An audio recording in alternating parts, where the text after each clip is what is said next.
Donc, préparation de la solution du sulfate de cuivre. J'ai donc mon électrolyseur, mon réservoir, dans lequel je vais verser tout simplement 1 litre d'eau distillée. Donc, voilà, je mets donc 1 litre d'eau. Je vérifie bien pour avoir très exactement 1 litre. Je place l'œil juste en face au niveau de la ligne pour avoir très exactement 1 litre d'eau. Voilà, j'ai 1 litre d'eau dans mon électrolyseur que je mets de côté. Je prends ma balance de grande précision. Je dépose donc le récipient sur la balance.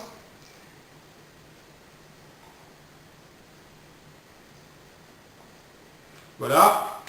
Et je vais donc verser le sulfate de cuivre en poudre dans le réservoir, dans le récipient pour en prendre une quantité de 10 grammes.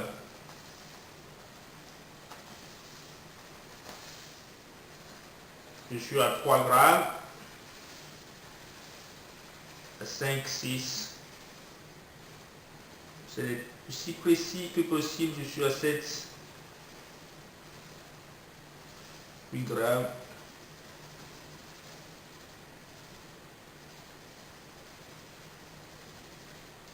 9,45, 9,69, 95. Je prends juste cette quantité que je vais verser dans ma solution. Et je vais juste remuer un tout petit peu ma solution. Alors, calcul molaire. Nous avons donc une solution CuSO4 de sulfate de cuivre. Et vous avez vu notamment déjà au collège, même je dirais, le tableau de classification de Mendeleev. Dans ce tableau, vous avez vu deux notions différentes très importantes à ne pas confondre. C'est la notion de masse molaire atomique, qu'on appelle encore la masse atomique. Tous les éléments simples que vous avez dans le tableau de classification ont une masse molaire atomique, qu'on appelle communément encore la masse atomique. Donc cette notion n'est pas à confondre avec la masse molaire moléculaire. Quelle est la différence entre les deux? La masse molaire atomique ou la masse atomique tout simple, c'est la masse en grammes d'une quantité de 6,02 10 exposant 23 éléments de la substance considérée. Plus précisément, ça veut dire quoi? Quelle est la masse molaire atomique de l'oxygène? Le tableau de classification nous donne la masse molaire atomique de l'oxygène est égale à 16 grammes. Mais ça veut dire quoi? Ça veut dire que si nous prenons 6,02 10 exposant 23 atomes d'oxygène et que nous mettons cette quantité sur une balance, nous avons une masse en grammes de 16. Si nous prenons le cuivre, par exemple, la masse atomique ou la masse molaire atomique du cuivre est égale à 64. Cela veut dire concrètement que 6,02 10 exposant 23 atomes de cuivre pèsent 64 grammes.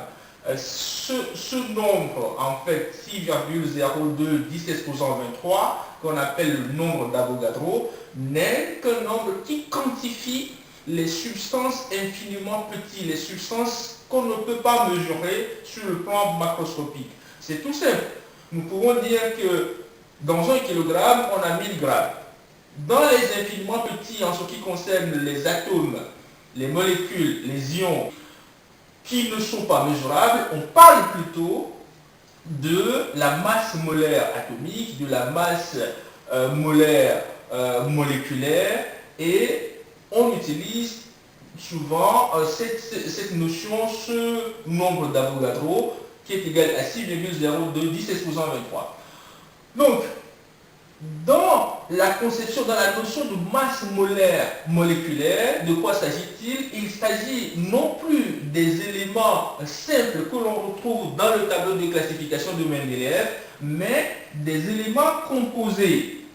Ici, nous ne pouvons plus parler de la masse atomique du sulfate de cuivre. Cette notion n'existe pas, elle est fausse complètement. Mais on peut parler de la masse molaire moléculaire. Donc, parce que le sulfate de cuivre est composé du cuivre, du soufre et de l'oxygène. Pour trouver la masse molaire moléculaire du sulfate de cuivre, c'est très simple, il suffit de prendre votre tableau de classification et de faire une somme de la masse atomique de chacun des éléments qui composent la molécule du sulfate de cuivre. Donc, nous prenons le cuivre qui a une masse atomique de 64. Quand nous prenons le soufre, nous avons une masse atomique de 32. Quand nous prenons l'oxygène, nous avons une masse atomique de 16. Mais comme il y a 4 atomes d'oxygène dans le sulfate de cuivre, pour trouver la masse molaire moléculaire du sulfate de cuivre CuSO4, il est très facile de faire 64 plus 32 plus 4 fois 7, donc 64 plus 64, ça fait 128. 128 plus 32, nous trouvons aisément que la masse molaire moléculaire de CuSO4, c'est égal à 160 grammes. Maintenant, cette notion nous permet de calculer la quantité de nombre d'Avogadro que l'on retrouve en fait dans la masse de 10 grammes que nous avons utilisée. Nous savons que le nombre d'Avogadro, c'est-à-dire 6,02 10 exposant 23 quantité de CuSO4 que nous avons utilisé ici, nous avons pris tout simplement 10 grammes du sulfate de cuivre.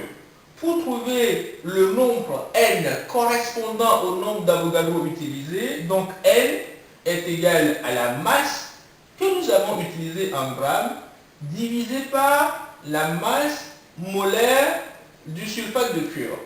Donc dans notre cas, nous avons utilisé m égale 10 grammes sur 160 qui est la masse molaire du sulfate de cuivre que nous venons de calculer. Donc en pratique, nous avons pris 0,062 mol du sulfate de cuivre.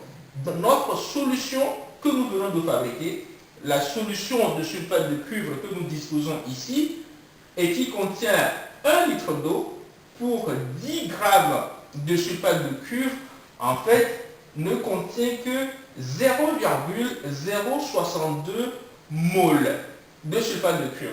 Ce calcul, pour faire un parallélisme avec les unités, nous avons donc n, le nombre d'Avogadro, qui est égal à m, donc la masse est donc en grammes, et nous divisons par la masse molaire moléculaire, qui est, lui, en grammes par mol. Ce qui fait que si nous faisons ce rapport, nous pouvons simplifier les grammes et nous trouvons donc cette valeur de 0,062 mol qui est, nous avons ici 1 sur mol moins 1 sur 1 sur mol qui est égal à mol. Donc nous avons une quantité de 0,062 mol dans notre solution. Voici ce qui vous permettra en fait par la suite de faire quelques autres calculs moléculaires pour tous les composés que vous connaissez. Je vous remercie.